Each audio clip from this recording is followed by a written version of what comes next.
तो प्रभु का वचन हमने अभी पढ़ा है अंधे मनुष्य बर्तिमाई के चंगाई के विषय में।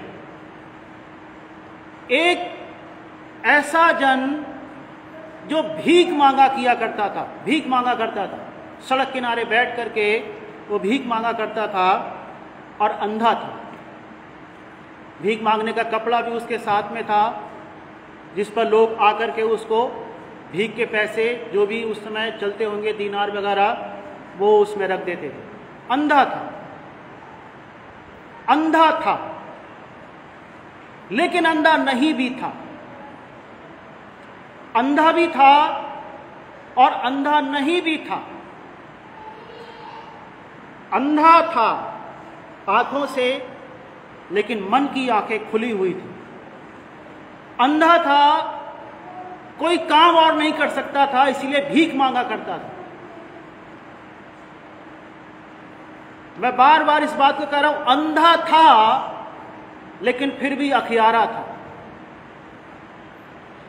अंधा होने के बावजूद इसकी आंखें थीं और इसके मन की आंखें खुली हुई थी। बार बार इस पर विचार करो कि अंधा था लेकिन फिर भी मन की आंखें खुली हुई थी। जो शारीरिक आंखें हैं, देह की आंखें हैं, इनसे तो देख नहीं पाता था, इनके विषय में तो वो अंधा था, लेकिन मन उसका, जो मन की आंखें थीं, वो पूरी रीति से खुली हुई थी। और बाइबल बताती है कि जब उसने लोगों के चलने की आवाज सुनी, उसने पूछा क्या हो रहा है। लोगों ने कहा यीशु नासरी जा रहा है।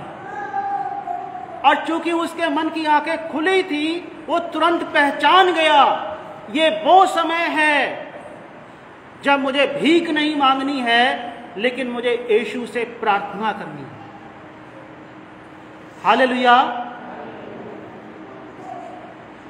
ये इतना समझदार इंसान था कि जान गया कि ये समय क्या है। आंखें तो अंधी थी, लेकिन मन की आंखें खुली हुई थी। और इतना अधिक मन की आंखें खुली हुई थी कि जब इसने सुना यीशु नासरी जा रहा है, ये चिल्लाने लगा, हे दाऊद की संतान, यीशु मुझ पर दया कर। अब अंधा होने के कारण इसने कभी पुराना नियम तो पढ़ा नहीं होगा, क्योंकि अंधा था, लिख पढ़ नहीं सकता था, लेकिन लोगों से सुना करता था।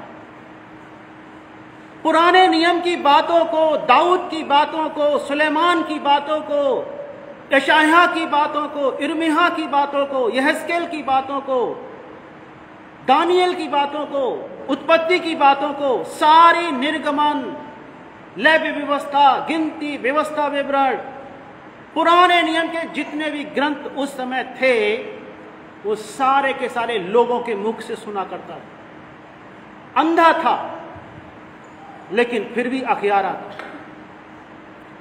लेकिन अंधा हो सकता है हम अंधे ना हो, आंखों से हम पढ़ रहे हों, देख रहे हों, सब कुछ कर रहे हों, लेकिन फिर भी अंधे हो।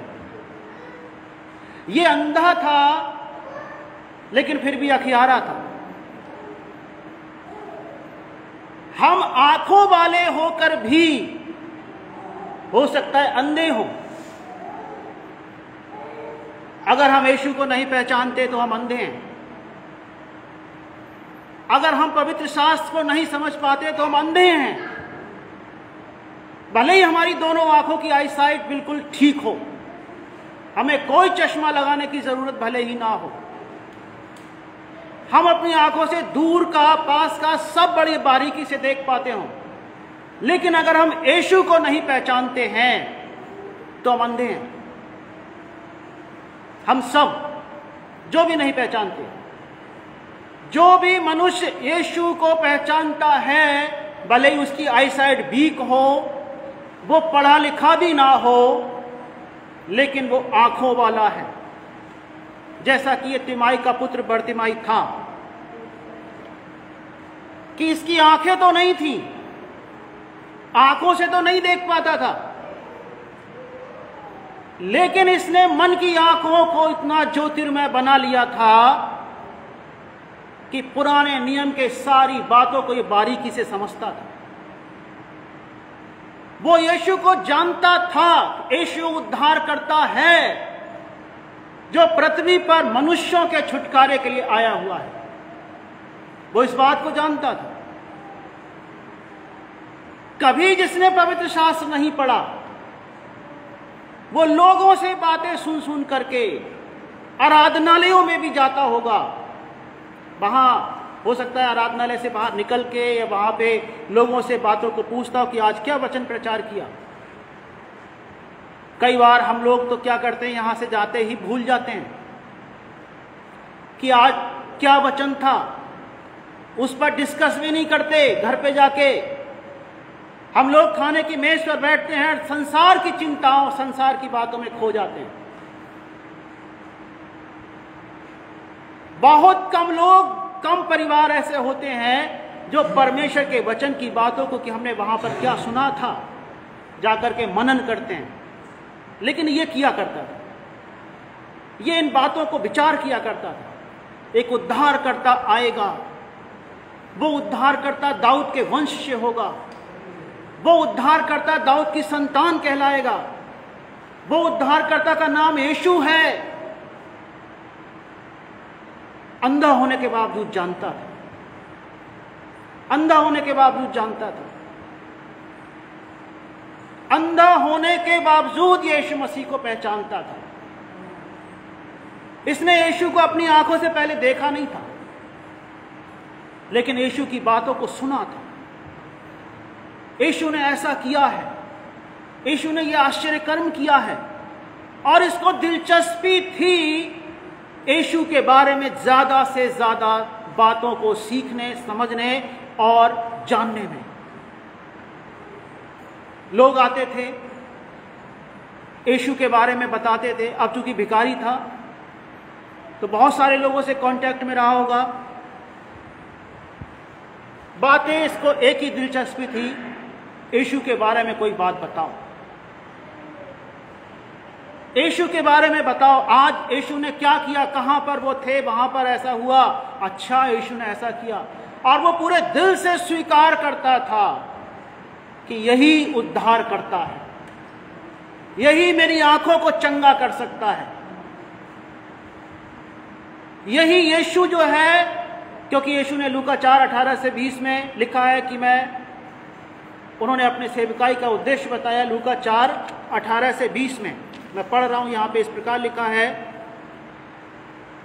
17 वचन से पढ़ रहा हूं, लूका 4:17 से आगे। यशायाह भविष्यवक्ता की पुस्तक उसको दी गई और उसने पुस्तक खोलकर वो जगह निकाली जहां लिखा था, प्रभु का आत्मा मुझ पर है, इसलिए कि उसने कंगालों को सुसमाचार सुनाने के लिए मेरा अभिषेक किया है, और मुझे इसलिए भेजा है कि बंदियों को छुटकारे का और अंधों को दृष्टि पाने का सुसमाचार प्रचार करूं। यीशु मसीह ने आराधनालय में यशायाह की किताब से ये वाला हिस्सा निकाला और पढ़ना शुरू किया। अंधों को दृष्टि पाने का सुसमाचार और कुचले हुओं को छुड़ाऊं और प्रभु के प्रसन्न रहने के वर्ष का प्रचार करूं। इसने इन बातों को सुना। यीशु को ना देखने के बावजूद इसकी दिलचस्पी थी कि वो यीशु की बातों को सुने। हमारी कितनी दिलचस्पी है कि हम यीशु की बातों को कितना सुनते हैं, हम कितना यीशु की बातों पर ध्यान देते हैं। एक बात ध्यान देखना प्रियो, अगर आप यीशु के बारे में दिलचस्पी नहीं रखते तो भले ही आपकी आई साइट बिल्कुल परफेक्ट हो, लेकिन आप अंधे हो। एक जन्म के अंधे को यीशु ने चंगा किया। यूहन्ना 9 अध्याय में उसका जिक्र है। और जब वो चंगा हुआ तो बहुत सारे लोग यीशु का विरोध करने लगे कि नहीं, ये तो गलत करता है, बहुत सारे लोग, फरीसी भी।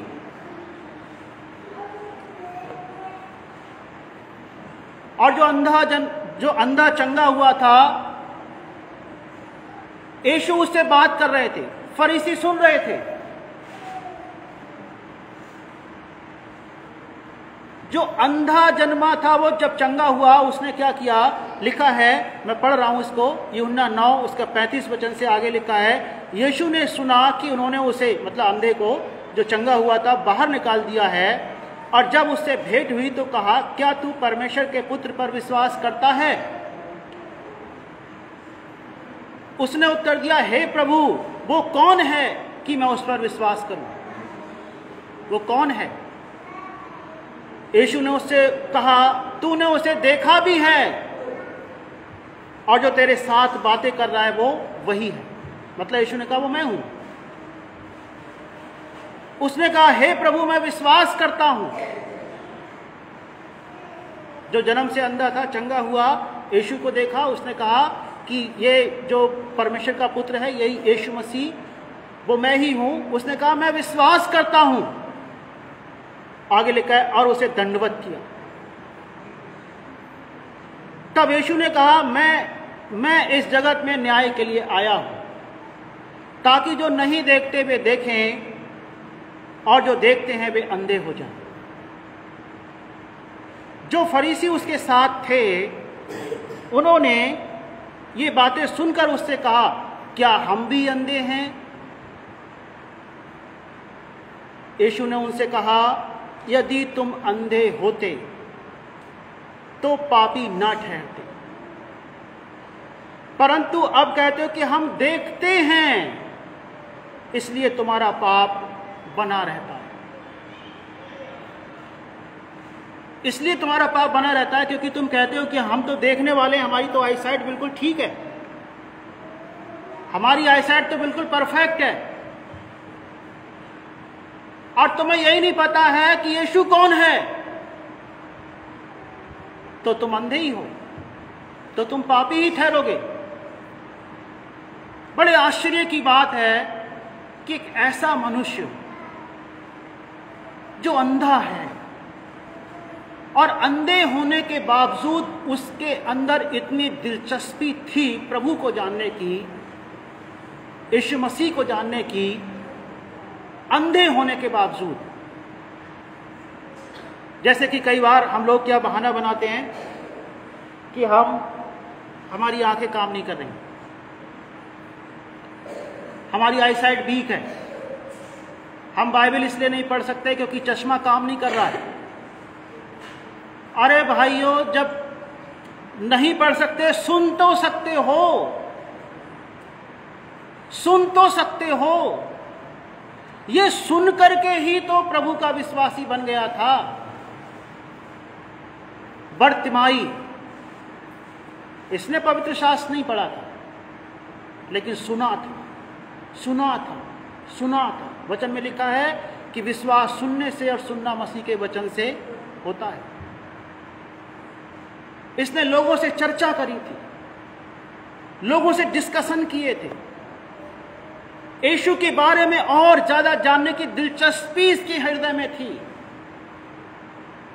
और यह विश्वास था कि यह परमेश्वर का पुत्र है, यह दाऊद की संतान, दाऊद के वंश का है। फरीसी जो पढ़े लिखे थे, सदूकी जो बहुत प्रभावशाली पढ़े लिखे लोग थे, यहूदी भी, शास्त्री जो बहुत पढ़े लिखे लोग थे, उनमें से बहुत सारे लोग नहीं पहचान पाए कि यीशु परमेश्वर का पुत्र है या नहीं है। वो नहीं जान पाए कि यीशु दाऊद के वंश का है या नहीं है। लेकिन जिसने दिलचस्पी रखी, चाहे वो अनपढ़ हो, चाहे वो गूंगा हो, बोल नहीं पाता हो, चाहे उसकी परिस्थिति भीख मांगने लायक हो। अब आप एक बात ध्यान देना, आप में से ज्यादातर लोग काम करते हो, कुछ लोग बिजनेस करते हो, कुछ लोग जॉब करते हो, कुछ लोग खेतीबाड़ी करते हो, कुछ लोग सेवकाई करते हो, कुछ लोग अलग अलग प्रकार के काम करते हो। भीख आदमी सिर्फ, कोई भी इंसान भीख सिर्फ लास्ट स्टेज पे जाके मांगता है, मजबूरी में।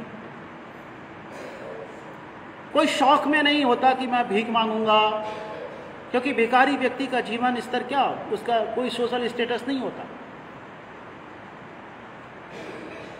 आप जो काम करते हो,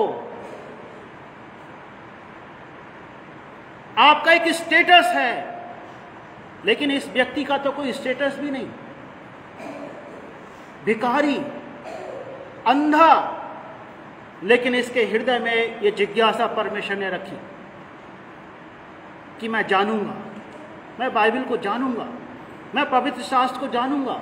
जैसे कि कुछ लोग जब प्रभु को ग्रहण करते हैं, बड़ी तेजी के साथ वो बाइबल पढ़ना शुरू करते हैं, क्योंकि प्रभु ने उनके हृदय में एक जिज्ञासा को रखा है। मैं सीखूंगा, मैं गीत गाना सीखूंगा, मैं प्रार्थना करना सीखूंगा, मैं बाइबल को जानूंगा, मैं यीशु के बारे में जानूंगा। परमेश्वर का धन्यवाद हो कि अगर आपके हृदय में ये है, तो ये परमेश्वर की ओर से एक दान है, क्योंकि हर एक दान ज्योतियों के पिता की ओर से मिलता है। इस दान को संभालना आपकी जिम्मेदारी है, आपकी ड्यूटी है कि आप अगर बाइबल के प्रति जिज्ञासु हो, प्रभु के प्रति जिज्ञासु हो, प्रार्थनाओं के प्रति जिज्ञासु हो, आपको चाहिए कि आपको जो दान मिला है, अब आप उस दान को और ज्यादा अपने जीवन में कामयाब लेकर के आओ, उसको और बढ़ाओ। इस मनुष्य के हृदय में भी परमेश्वर ने ही जिज्ञासा रखी थी, क्योंकि बिना परमेश्वर की इच्छा के तो कोई इंसान प्रभु के पास आ भी नहीं सकता है, ना मैं ना आप, कोई नहीं आ सकता है। ये हम में से हर किसी के लिए है। हमारे आपके हृदय में एक प्रकाश जगा है, एक ज्योति चमकी है, तो अब इस ज्योति को बढ़ाने का काम आपका है। उस मनुष्य का है जिसके हृदय में वो ज्योति चमकी है, ताकि वो आगे की जो आशीषें हैं वो प्राप्त करने पाए। इस मनुष्य ने पाया क्या?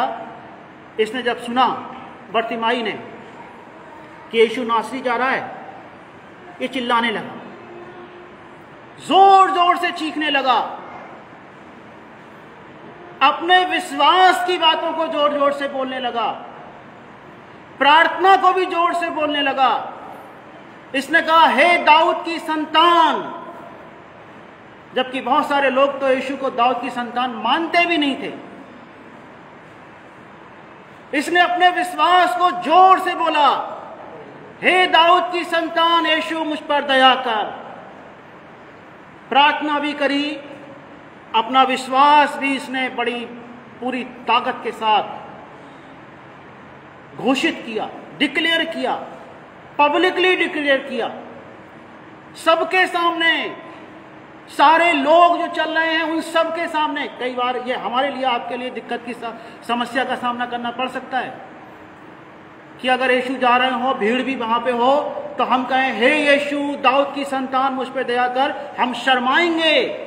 इसने शर्म नहीं करी, इसने जोर से बोला, अपने विश्वास को बोला, अपनी प्रार्थना को बोला। और विश्वास और प्रार्थना ये दो ऐसी चीजें हैं जो आपके हृदय में अगर है,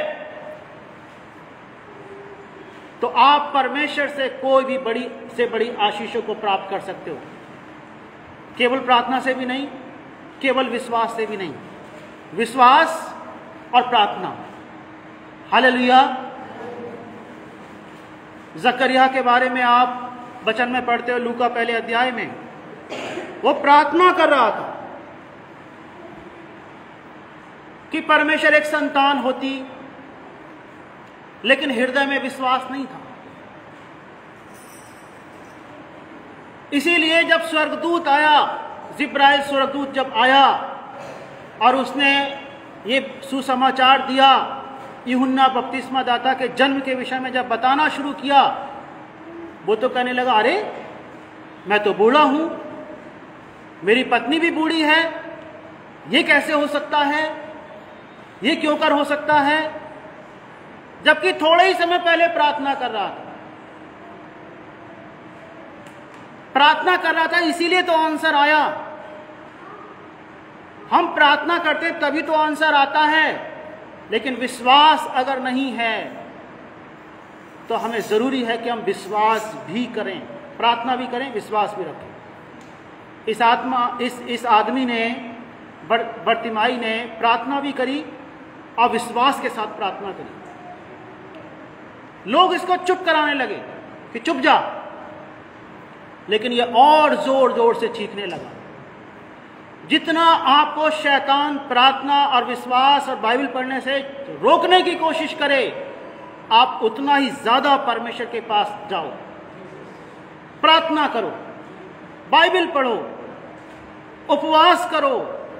जितना शैतान आपको रोकने की कोशिश करे, उतना ही ज्यादा आप उन कामों को करो। और जब ऐसा कर रहे थे, क्या हुआ? यीशु ने सुना, यीशु ने कहा उसको बुलाओ।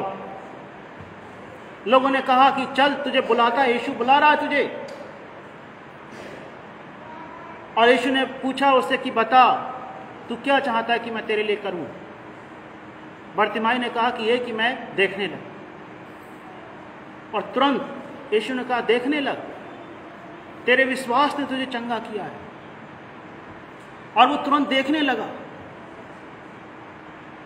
अपने विश्वास के कारण। यही यीशु ने कहा भी, मरकुस 10:52 लिखा है, यीशु ने उससे कहा, चला जा, तेरे विश्वास ने तुझे चंगा कर दिया है। हालेलुया, तेरे विश्वास ने तुझे चंगा कर दिया। अगर आज हमारा विश्वास है कि हमारी आंखें हैं, लेकिन हम परमेश्वर की योजनाओं को नहीं समझ पा रहे, हम अगर यीशु को नहीं समझ पा रहे हैं, परमेश्वर की बातों को नहीं समझ पा रहे हैं, तो सचमुच हमारी आई साइट कितनी भी अच्छी क्यों ना हो, हम अंधे ही हैं। इसीलिए भजन 119 और उसका 18वां वचन, भजनकार ने कहा, हे यहोवा, हे परमेश्वर, मेरी आंखें खोल दे, मेरी आंखें खोल दे। क्या इसकी आंखें अंधी थी? भजन 119 का 18 वचन में प्रार्थना है, मेरी आंखें खोल दे। तो क्या इसकी आंखें अंधी थी? नहीं, इसकी तो आंखें बिल्कुल सही थी।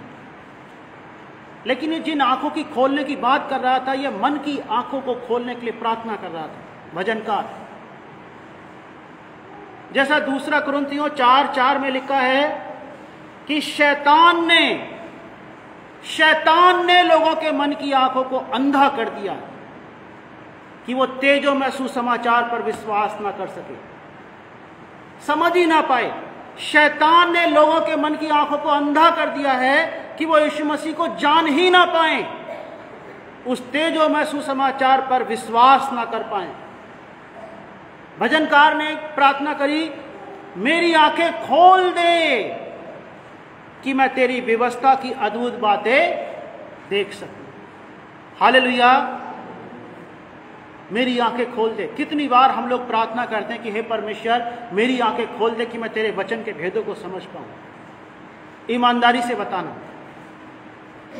कौन हर दिन इस बात की प्रार्थना में रखता है कि मेरी आंखें खोल दे कि मैं तेरे वचन के गहरे भेदों को प्राप्त कर पाऊं।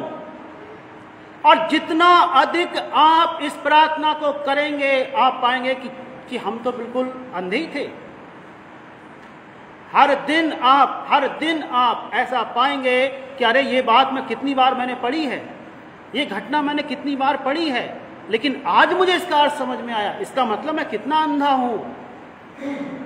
और मैं दावे के साथ कह सकता हूं, हर सुनने वाला, यहां पे उपस्थित जितने भी भाई बहन हैं, सब अंधे हैं।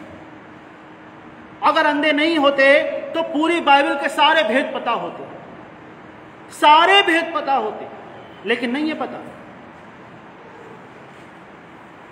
इसीलिए जब कभी कभी ऐसी कोई प्रश्न आता है, चुप हो जाते हैं, यह बात को घुमाने फिराने लगते हैं, क्योंकि हम अंधे हैं। अभी हमारी दृष्टि, जो आई साइट है, वो पूरी रीति से खुली नहीं है। इसीलिए इफिसियों की किताब में पौलुस ने एक प्रार्थना लिखी कि तुम्हारे मन की आंखें ज्योतिर्मय हो जाएं। हालेलुया, तुम्हारे मन की आंखें क्या हो जाएं? मन की आंखें ज्योतिर्मय हो जाएं, मतलब और ज्यादा तुम उन चीजों को देख पाओ, और ज्यादा उन चीजों को देख पाओ, और ज्यादा तुम परमेश्वर की बातों को समझ पाओ, सीख पाओ, मन की आंखें ज्योतिर्मय हो जाए। और ये कलीसिया के लिए, इफिसुस की कलीसिया के लिए लिखा है ये संदेश, और उस कलीसिया के लिए लिखा है। इफिसुस की इसी कलीसिया में पौलुस के रूमालों के द्वारा छुटकारे और चंगाई हुए थे।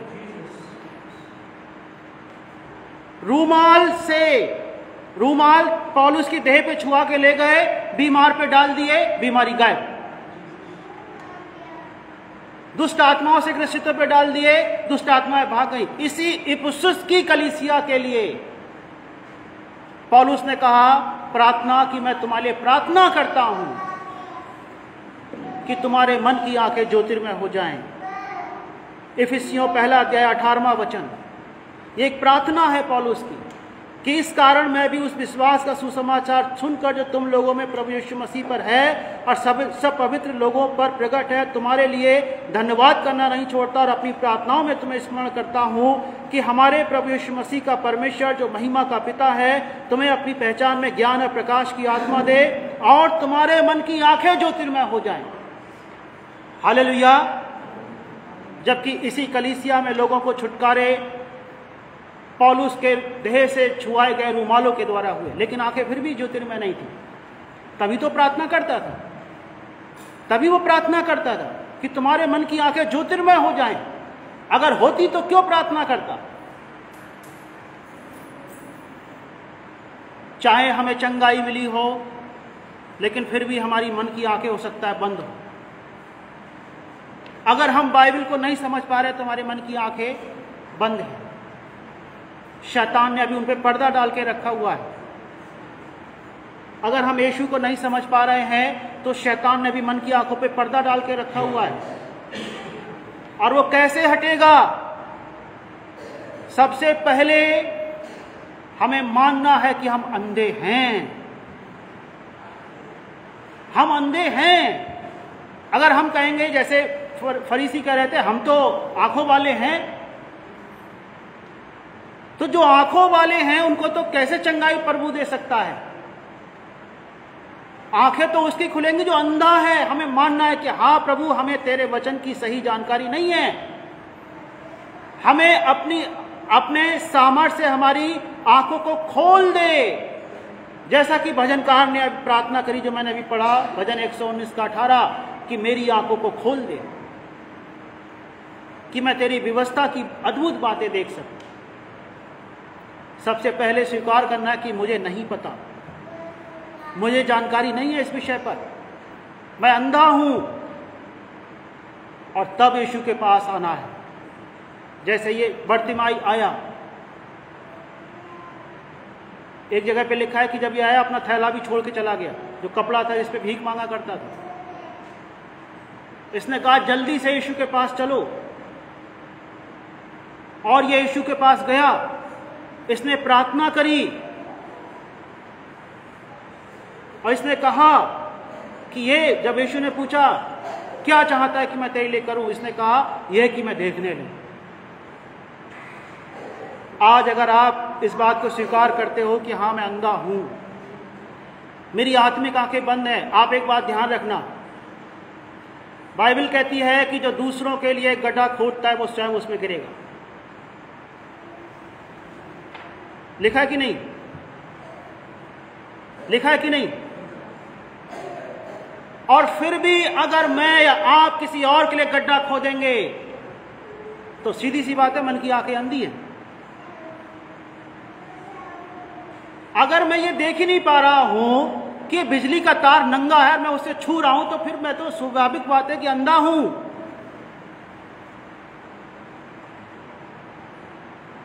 अगर हम कहें कि नहीं, गाली हम बकेंगे और फिर भी स्वर्ग में जाएंगे, तो हम अंधे हैं। वचन में लिखा है गाली देने वाले स्वर्ग राज में प्रवेश नहीं करेंगे। हर एक पाप, जो भी पाप इंसान करता है, हम कहें कि साहब हम करेंगे भी और फिर भी स्वर्ग में जाएंगे, सिंपल सी बात है कि हम अंधे हैं, हमें नहीं पता कि स्वर्ग क्या है। कोई भी गलत काम करेंगे, गलत काम कोई भी करेंगे ये सोच के कि फिर भी हम स्वर्ग में जाएंगे। व्यवस्था विवरण 29वें अध्याय में इस बात के लिए लिखा है कि तू जो है ऐसा मत सोचना कि ये जो शराब की बातें हैं और इनको ना मान के तू सोचे कि मैं पाप करता जाऊं फिर भी मैं परमेश्वर से आशीषों को पाऊंगा, अनुग्रह को पाऊंगा। नहीं, बाइबल में लिखा है कि व्यभिचारी स्वर्ग राज्य में नहीं जाएंगे। प्रकाशित वाक्य में और भी बहुत सारे लोगों के विषय में लिखा है वहां पर। और फिर भी अगर मैं या आप कोई भी जन ये जिद करे कि नहीं हम तो जाएंगे, हम तो जाएंगे क्योंकि परमेश्वर हमसे बहुत प्यार करता है, तो हम अंधे हैं। हम अगर कहें कि हम किसी को नुकसान पहुंचाएंगे, यूसुफ की कहानी आप लोगों को पता होगी ना।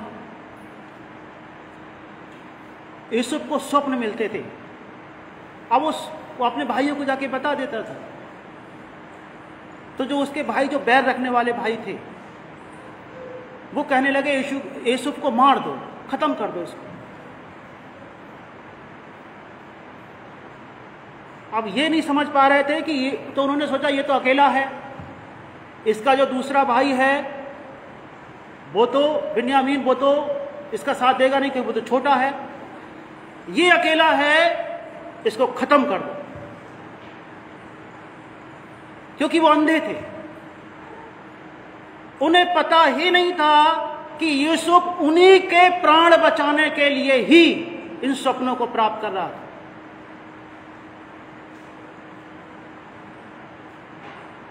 जब इंसान अंधा होता है तो वो कहता है दूसरे के लिए मैं गड्ढे में फेंक दूंगा, और जब आके खुद गिरता है तो पता चलता है अरे ये क्या हो गया। अब जब यूसुफ मिस्र का जब प्रधानमंत्री बन गया, वो ही भाई गिड़गिड़ा रहे, एक दूसरे से वार्तालाप कर रहे कि देखो मैंने कहा था कि तुम उस लड़के पे हाथ मत उठाना, तुम ऐसा करना वैसा करना। अब देखो वही हमें विपत्ति सामने आ गई। जीवन भर उनका मन कचोटता रहा, जीवन भर वो इस बात के लिए दुख मनाते रहे कि हमने अपने भाई के साथ में क्या किया, हमने तो उसको घात करने के लिए कितने प्रयास किए जिससे कि उसके सपने जो है सब खत्म हो जाएं, लेकिन हम इसके सपनों को खत्म नहीं कर पाए। मैं आपसे कह रहा हूं कोई भी जन ना परमेश्वर को, ना परमेश्वर की सेवकाई को, ना परमेश्वर के किसी जन को पूरी बाइबल के अंदर सिर्फ वहीं पर जहां पे लोगों ने छुटकारा नहीं चाहा। इब्रानियों 11 अध्याय में लिखा है कि उन्होंने मार खाते खाते छुटकारा ना चाहा, जिससे कि उस उत्तम पुनरुत्थान के भागीदार हों। और फिर भी अगर हम किसी के विरोध में काम करते हैं ये सोच करके कि किसी को पता भी नहीं चलेगा, हम गड्ढा खोद देंगे, हम किसी का नुकसान कर देंगे, अरे तो फिर तो कितने अंधे हैं। आंखें खोलो, हालेलुया, आंखें खोलो। बर्तिमाई की आंखें खुली थीं, भले ही वो अंधा था। क्या हमारी आंखें खुली हैं?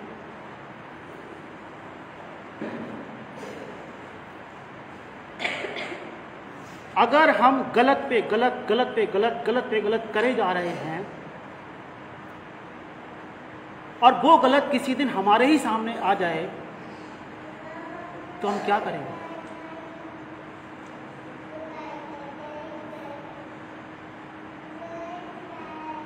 और ये बात इंसान भूल जाता है उस वक्त जब वो गलत गलत गलत गलत काम कर रहा होता है। वो भूल जाता है उस वक्त, वो सोचता है कि मेरे काम तो परमेश्वर माफ कर ही देगा, मैं तो दूसरे का बुरा करके जाऊंगा। परमेश्वर से मेरी प्रार्थना है ऐसे सारे लोगों के आंखें खुल जाएं, जो दूसरों का नुकसान पहुंचाना चाहते हैं उनकी भी आंखें खुल जाएं। मेरी प्रार्थना है परमेश्वर उन लोगों को बुद्धि दे कि उसी गड्ढे में कहीं वो ना गिर जाएं, उससे पहले उनकी आंखें खुल जाएं।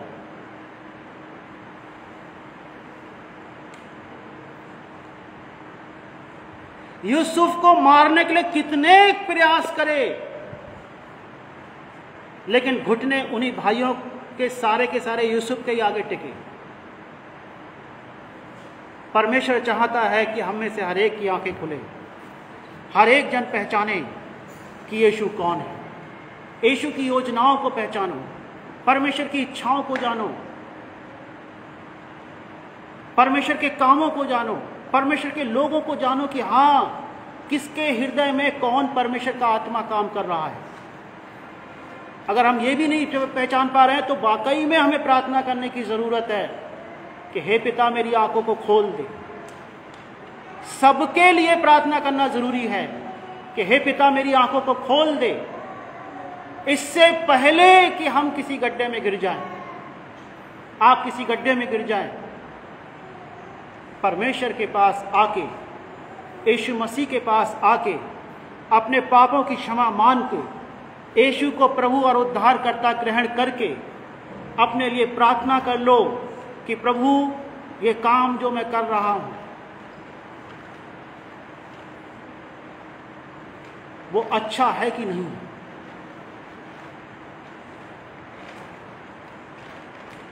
प्रार्थना कर लो कि प्रभु मेरी आंखों को खोल दे। प्रार्थना कर लो कि परमेश्वर मैं वचनों को समझ पाऊं, और प्रार्थना कर लो कि किसी गलत स्थिति में पहुंचने से पहले मेरे हाथ, मेरे कान, मेरे आंखें, मेरे पैर पहले ही से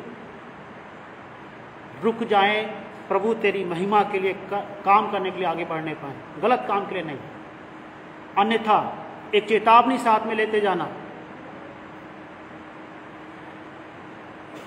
जो औरों के लिए गड्ढा खोदेगा 100% वो उसी गड्ढे में गिरे। प्रभु आपको आशीष दे, सबको जय मसीह।